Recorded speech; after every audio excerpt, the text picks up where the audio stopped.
Bonjour, alors nous sommes ici pour parler de l'EuroPDT 2017 avec le docteur Creusot qui nous vient de Belgique et le docteur Anne Pilouer-Prost qui nous vient de Marseille. Donc ce congrès a eu lieu à Munich le 10 février 2017 et nous essayons de développer les points forts. Alors tout d'abord quelques chiffres avec Muriel. Alors, il faut savoir que les kératoses actiniques et leurs complications, ça représente quand même un chiffre important, puisqu'on a à peu près entre 2 et 3 millions de tumeurs non mélanocytaires par an, contre 132 000 mélanomes diagnostiqués chaque année dans le monde. Alors, les chiffres, ça a triplé entre 1980 et 2012. Et en Belgique, par exemple, on diagnostique quand même 35 000 kératoses actiniques et cancers par an, donc non mélanocytaires. Donc voilà, donc c'est vrai que c'est un champ d'action qui n'est pas négligeable et qui nécessite donc de faire le point dessus et de traiter. Très bien, donc justement, quels sont les points forts qui ont été développés? Qu'est-ce qu'on peut dire un petit peu sur les acquis, les nouveautés éventuellement? Alors, durant ce congrès, il y a eu des communications très importantes d'une personne qui s'appelle Colin Morton, qui est très impliquée dans la PDT au niveau européen, puisqu'il écrit souvent des guidelines. Et il a fait le report un peu des British Guidelines sur la prise en charge des kératoses actiniques. Alors, première question, faut-il traiter les kératoses actiniques? C'est une question qu'à Marseille, on connaît bien, puisque notre école est plutôt à dire qu'il n'y a pas de filiation directe entre une kératose actinique et un carcinome épidermoïde, que certaines soi-disant kératoses actiniques sont en fait des carcinomes épidermoïdes d'emblée. Donc ça ressort au niveau donc, de cette communication, basée sur une étude Cochrane en 2012 par Gupta, qui montrait qu'en fait, il n'y avait pas d'évidence en termes de médecine sur les preuves à traiter toutes les kératoses actiniques pour prévenir le risque d'épidermoïde. Toutefois, ce qui est conseillé en général, c'est quand même de traiter tout le monde. Protection solaire, ça, c'est acquis, on ne reviendra pas dessus. De dire aux patients aussi de venir dès qu'une kératose saigne, devient douloureuse, de l'inflammation autour, enfin se modifie, s'épaissit avec soit une gêne cosmétique, bon là effectivement c'est discutable, mais aussi des fois une gêne à l'habillage. Donc dans ces cas-là, on traite avec 3 ordres un petit peu de traitement. Quand il y a des kératoses actiniques isolées, donc là on reste quand même beaucoup sur la cryo, l'ingénol mébutate ou le 5-FU de l'acide salicylique à 10%. Quand c'est des petits champs de kératoses actiniques, on passe aussi avec de l'imiquimod, enfin tous les traitements alternatifs et on quitte quand même pas mal la cryothérapie. Et puis dans les vastes champs de cancérisation, lorsqu'il est jugé licite par le médecin de les traiter, arrive vraiment la PDT avec tout son intérêt pour la prise en charge de ces champs de traitement. Voilà un peu comment c'était, mais bon, c'est très très bref, il faudrait... Et où on en est nous donc sur les techniques, donc la daylight, avec les petits artifices chez soi, pas chez soi Alors, bon, la photothérapie dynamique conventionnelle, elle a toujours sa place, bien sûr, mais c'est vrai qu'il y a des techniques qui sont émergentes, et ça fait déjà quelques années qu'on parle de la daylight photothérapie. Alors là, c'est sympathique, parce qu'en fait, le patient peut aussi gérer lui-même son traitement. Il peut l'organiser. C'est un petit peu plus difficile parfois en fonction de la situation géographique. Parce que, bon, voilà, en Belgique, c'est peut-être plus difficile qu'à Marseille. Mais c'est assez intéressant. Ça nous permet de traiter non seulement les kératoses actiniques, mais là aussi leur champ de cancérisation.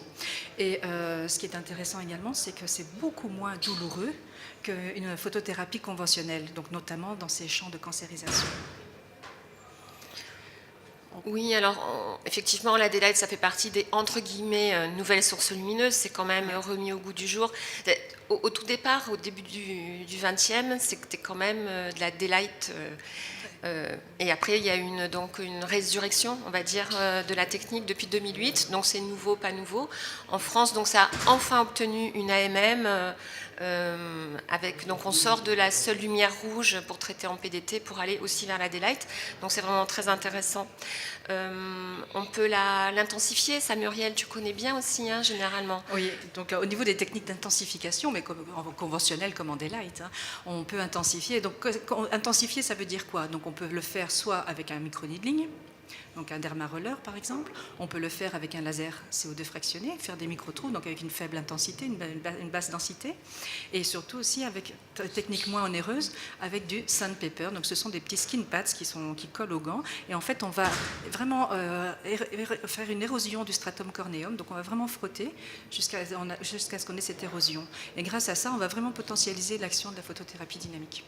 Ouais. Et de la daylight. Ouais, une étude de Merete Edersdal très intéressante, que tu connais aussi, Muriel, puisque tu en as parlé en Amérique, à la SLMS, qui a comparé les différentes méthodes d'intensification, et le laser CO2, contrairement à ce qu'on pensait, sort nettement au-dessus de toutes les techniques d'intensification pour augmenter la fluorescence. Alors après, est-ce qu'il faut faire un parallèle réel en clinique, c'est pas toujours et évident. dans les autres sources lumineuses, donc on a quand même beaucoup de nouveautés, notamment avec des travaux d'équipes françaises, de l'INSERM de Lille, de Serge Mordon, et qui sont repris en clinique par certains de nos jeunes collègues lillois, notamment Cyril Maire, qui fait avec vous le débat d'experts tout à l'heure pour nos confrères. Et donc avec peut-être, disons d'abord, les textiles lumineux, études sur lesquelles ils ont travaillé. Donc il y a un casque qui doit sortir, qui va s'appeler Phosistos, je crois. Voilà, c'est tout. Donc la lumière en fait est tissée et donne une dosimétrie, disons, on va dire plus juste et peut-être plus fiable que la lumière du jour pour traiter les vastes champs de kératose actinique. Ça, c'est pour le scalp, les champs de cancérisation du scalp.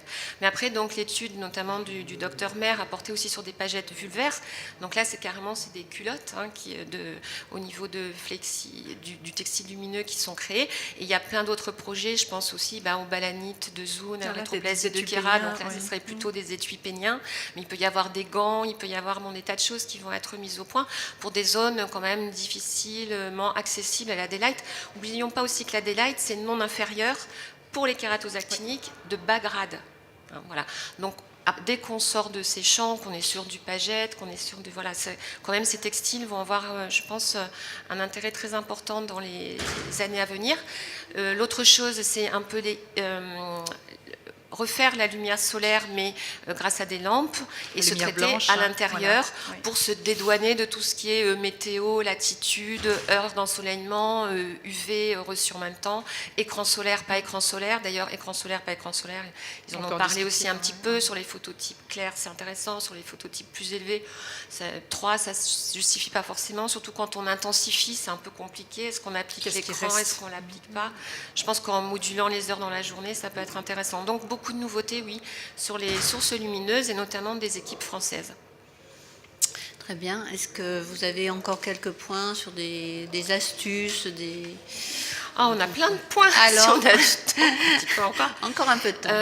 Avant de passer aux trucs et astuces, peut-être, je pense que l'EuroPDT, c'est quand même très très intéressant parce qu'il ne parle pas que de PDT. Et il y a eu énormément d'équipes internationales qui ont présenté des études quand même, pour certaines randomisées, contrôlées, à mon petit niveau de dermato non universitaire, quand même de haut niveau scientifique, de bon niveau de preuve. Et voilà, et on parle aussi donc beaucoup d'ingénol mébutate, d'imiquimod, du diclofénac, du 5FU dans le 10% acide salicylique, de la cryothérapie, et surtout, ce qui est très intéressant, des combinaisons de traitements.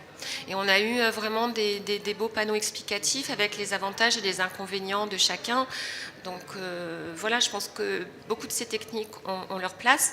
Donc de mémoire, pour les combinaisons de traitement, il y a quand même pas mal, par exemple, diclofénac, puis cryo, ou alors cryo puis diclofénac, qui augmente le taux d'efficacité et limite le risque de récurrence, mais aussi, par exemple, dans des cas très sévères, imiquimod et PDT par cycle, notamment pour le dos des mains, ça avait été publié avec des résultats très, très intéressants. Donc ça, c'est important de savoir combiner les traitements. En gros, l'imiquimod versus PDT, on connaît depuis longtemps, surtout pour la PDT, l'avantage de ne pas avoir d'effet systémique. Moi, quand même, avec l'imiquimod, il y a des patients, quand ils répètent les traitements, qui sont quand même assez fatigués, souvent des cicatrices hypochromiques, c'est pas très facile. Donc cette année, il y avait pas mal de comparaisons avec l'ingénol mébutate. Donc l'ingénol mébutate, c'est bien, il y a une bonne observance des patients parce que c'est que 3 jours, donc ils n'ont pas le temps, avec l'imiquimod, de souffrir avec plein de croûtes et d'attendre que ça cicatrise. Il n'y a pas d'absorption systémique, il n'y a pas de phototoxicité. Par contre, quand même, c'est que 25 cm². Donc, et c'est très douloureux. Donc il y a des avantages et des inconvénients. Par rapport à la Daylight, c'est surtout l'ingénol a été comparé à la Daylight. La Daylight, il n'y a absolument pas d'absorption systémique. Enfin, il peut y avoir une phototoxicité, une photoallergie, mais il n'y a pas d'effet systémique. Voilà, donc ça c'est intéressant. Et on peut traiter des grands champs. Et en faisant de la Daylight, je dirais, adapté à chaque patient, retardé, on a plein de protocoles possibles, notamment que le patient choisisse aussi, maintenant ça se fait de plus en plus, le jour où il veut le faire. Oui. Il y a des patients un peu enseignés et qui sont capables de recevoir cet enseignement. En fait, c'est une simple prescription d'une technique et le patient va choisir le jour où il veut le faire en fonction de ses impératifs sociaux et en fonction de sa vie. D'ailleurs, on peut faire de la Daylight en jardinant, en se promenant. La seule chose qu'il faut, c'est ne pas transpirer. Voilà. Donc oui, non, c'est vraiment des congrès très, très intéressants. C'est vrai que la Daylight, ça devient un traitement sur mesure en fait. Voilà, donc je pense que c'était vraiment un congrès très intéressant qui a refait le point donc, sur la place de la PDT, mais également sur les alternatives thérapeutiques possibles, les associations possibles également, quelques conseils judicieux, ce qui aide toujours un petit peu, ce qu'on appelle trucs et astuces. Bon, ça fait un petit peu bricolage, mais c'est quand même très très intéressant pour nos confrères.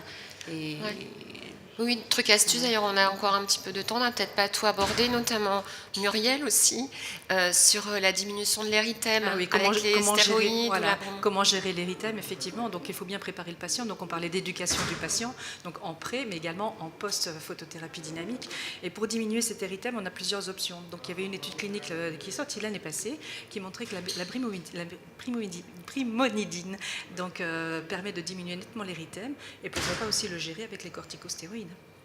Oui, c'est l'équipe d'ailleurs de la Daylight, aussi de Wolf et de Wiegel, qui montre comment les corticoïdes, voilà, donc sans perte d'efficacité de la PDT, permettent par contre de diminuer l'érythème. C'est vrai que surtout quand même quand on fait des séances intensifiées, notamment au niveau de décolleté, au niveau de vastes zones, enfin de zones extrafaciales, on a des érythèmes prolongés. Bon, quand on intensifie, il faut savoir quand même qu'on a des suites souvent qui vont jusqu'à 3 semaines. Et puis des érythèmes qui peuvent durer 2-3 mois sur les phototypes clairs. On doit bien les prévenir, et surtout être présent pour les aider à gérer ça. Oui, et l'équipe de Merit Edersdal, d'ailleurs, bon, là, c'était pas pendant l'EuroPDT, c'était à l'EADV, au Spring Symposium à Genève. Aussi, moi, j'ai été intéressée sur l'intensification. Faites quand même attention. Sur les peaux très, très fragiles, il y a des descriptions de dermite érosive du scalp. Donc, des patients très âgés avec ces peaux parcheminées, un peu luisantes. De la Daylight, toute seule, au moins la première fois, attention. Voilà. Donc on a tous compris, c'est une technique très intéressante avec beaucoup de pour. Il faut quand même faire attention, comme avec toutes les techniques efficaces, mais un peu agressives quand même, du moins dans certaines formes. Mais c'est un traitement qui a toute sa place, et même une place très très importante pour nos kératoses actiniques. Et je sais que moi personnellement, je laisserai difficilement un patient qui a un grand champ de cancérisation simplement en le surveillant. Oui, tout à fait. Oui, très bien. Merci à toutes les deux.